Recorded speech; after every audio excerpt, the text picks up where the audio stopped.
gila buat awet sekali Kau rasa awet kau lawak? Aish. Aduh. Okey. Saya tadi. Okey tak? Okey, kalau kedai ni saya rasa okey je. Makanan dia semua sedap, air dia manis, kuih dia pun manis gila.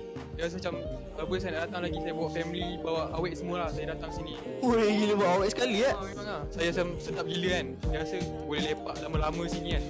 Dah buka, sampai tutup, saya akan duduk sini je. Kau rasa awet kau lawak? Janganlah tanya lain bang. Saya datang review kedai. Okay, sorry. Ni Alex Wong. Kedai memang biasa. Boleh repeat lagi lah sebab semua makanan sedap, minuman dia manis-manis. Gila lah. Kalau 10 per 10 kan kau rasa berapa? Saya bagi kedai macam ni kan, saya bagi 9.5 per 10 lah. Sebab kedai ni nampak macam kurang. Kalau dari segi luar ni saya nampak macam okey, tapi kalau masuk dalam sikit dia macam kurang. Ini kena tambah something bagi nampak terang sikit. Mungkin macam tu lah. Tapi makanan dia memang memang sedap lah. Okay, faham. Okay, ni pula.